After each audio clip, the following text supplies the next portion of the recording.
Hi, I'm Miss Jaime OT, and I'm back for my weekly Facebook Live series about pencil grasps and pencil grips with tips and tricks for you to help your parents, to help your children, or to help the students in your life. So today I'm going to be talking about the benefits of large crayons. So if you've seen any of my older posts, you'll know that I very often talked about the benefits of using smaller crayons for little kids because it promotes a tripod grasp. So a tripod grasp is when a child is able to hold their crayon or pencil with their thumb and their fingers in there's 3 points holding the pencil or the crayon. So what we want for children who are starting to learn how to color and write is for them to be able to use their fingers to move the pencil. So that's called a dynamic tripod grasp, and we expect children to have that around in between the ages of 4 and 5. They should start being able to use their fingers to move the pencil. But way before that happens, there's many other grasp patterns that you'll see. So when a baby starts becoming interested in scribbling and making a mark on a paper, they may use their arm like this, or they may use a digital pronate grasp such as this, and that's all very developmentally appropriate for younger children and babies. As they start to develop the ability to oppose their thumb to the rest of their fingers and use their fingers separately in isolation, they start to develop the muscles of their web space, which is this group of muscles right here, and that's really important for the developing the ability to move a pencil and a crayon correctly. So that's why I often recommend using smaller crayons when a child is still using an immature grasp pattern. Using a smaller crayon can sometimes help them to just use a little bit less of the crayon to use the 3 points. But there are children who have disabilities, who have delayed grasping patterns, or even for toddlers who are just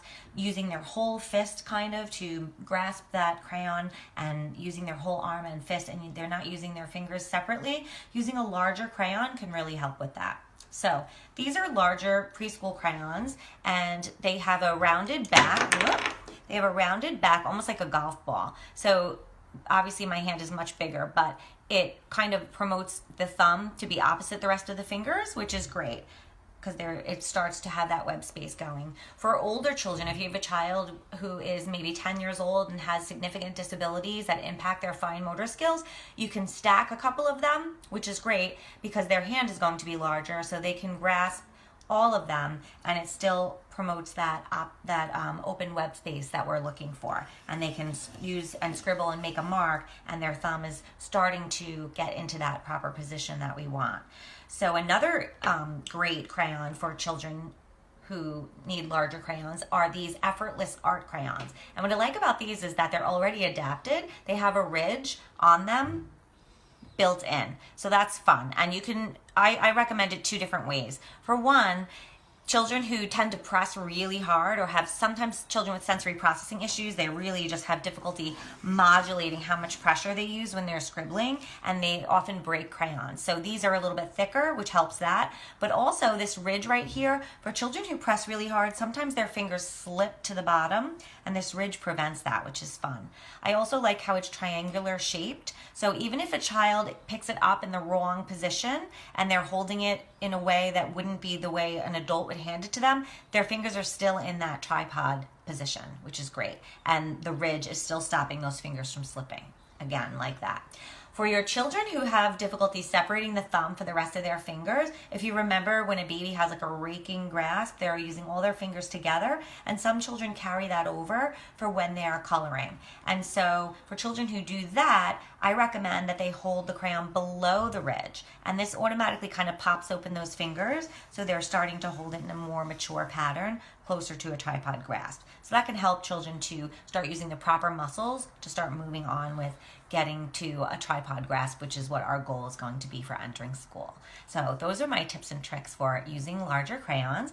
I wanted to remind you that the Effortless crayons are actually 10% off right now on the Effortless Art Crayons website, and the promo code is Miss Jaime OT. I will post the link to their website on my Facebook page in just a minute, and you can click over there and see if you're interested. They're pretty cool, and they're actually made from recycled crayons, which I love. So it's like environmentally friendly, and they use old crayons to make new crayons that are already adapted. If you are a school-based OT and you'd like to learn some more tips and tricks for grasping and a ton of other things, I just released a new email series called How to Be a Rockstar School-Based OT, and it's filled with days worth of tips and tricks for being more efficient, being more organized, all kinds of freebies and the apps that you need as a school-based OT. So it's a good resource for any new grad or someone who's new to peds and working with children. So definitely check that out. The link for that is on my Facebook page as well.